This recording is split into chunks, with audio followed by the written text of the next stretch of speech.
পশ্চিমবঙ্গের বিরোধী দলনেতা শুভেন্দু অধিকারী গাড়িতে হামলা চালানো হলো কেন? জবাব চাই, জবাব দাও। এই দিকে দিকে সন্ত্রাস হচ্ছে কেন? রাজ্য সরকার জবাব চাই, জবাব দাও। এই দিকে পশ্চিমবঙ্গের বিরোধী দলনেতা শুভেন্দু অধিকারীর গাড়িতে হামলা চালানো হলো কেন? জবাব চাই, জবাব দাও। এই পশ্চিমবঙ্গের পুলিশ মন্ত্রী ব্যর্থ, হাই হাই হাই হাই। এই বিরোধী দলনেতার উপর আক্রমণ মানছি না, মানবো না।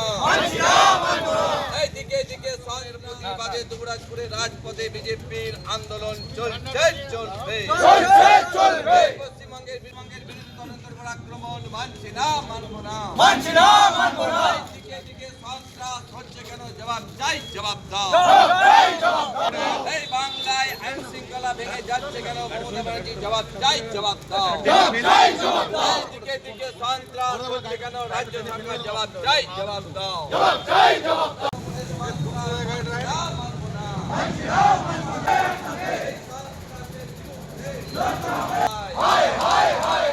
বাংলার পুলিশ মন্ত্রী হাই হাই। তাই তো দিকে দিকে বিজেপির আন্দোলন চলছে, চলবে। আক্রমণকারীদের গ্রেফতার করে কঠোর শাস্তি দিতে হবে। বিরোধী দলনেতার কনভয়ে যারা হামলা করলো তাদের গ্রেফতার করে কঠোর শাস্তি দিতে হবে। বাংলায় আইন শৃঙ্খলা ভেঙে যাচ্ছে কেন? জবাব চাই, জবাব দাও।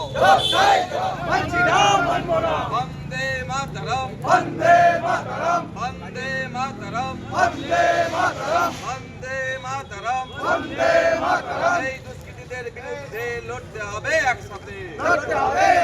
এই দুষ্কৃতীদের বিরুদ্ধে লড়তে হবে। গতকালকে সম্মানীয় বিরোধী দলনেতা শুভেন্দু অধিকারীর উপরে তৃণমূলের দুষ্কৃতীরা যেভাবে তার কনভয়ে প্রাণঘাতী হামলা চালিয়েছে তার তীব্র প্রতিবাদ জানাচ্ছি।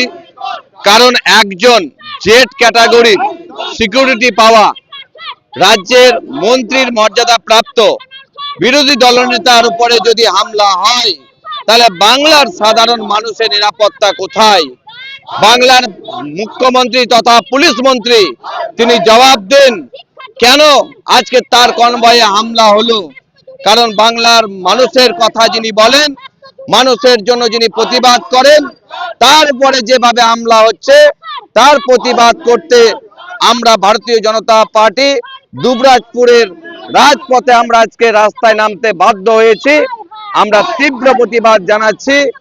কারণ এই বাংলাতে যেভাবে তৃণমূল কংগ্রেস ধীরে ধীরে ক্ষমতা থেকে চলে যাওয়ার জন্য ভয় পেয়ে যেভাবে আজকে একের পর এক আমাদের নেতা থেকে বিধায়ক থেকে সাংসদ থেকে শেষে বিরোধী দলনেতার উপরে যেভাবে আক্রমণ চলছে আমরা মানতে পারি না। এর জন্য আগামী দিনে আরো বৃহত্তর আন্দোলনে নামবো। কারণ বাংলায় যেভাবে আইন শৃঙ্খলা ভেঙে পড়ছে, বাংলার মানুষকে রক্ষা করতে, বাংলাকে রক্ষা করতে আগামী দিনে ভারতীয় জনতা পার্টির সরকার হবে এবং এই তৃণমূল কংগ্রেসকে বাংলার মানুষ বিসর্জন দেবে। দেখুন, আজকে যেভাবে তৃণমূল কংগ্রেস বাংলার আইন শৃঙ্খলাটাকে ধ্বংস করে দিয়েছে, আজকে আমরা রাস্তায় নামতে বাধ্য হলাম।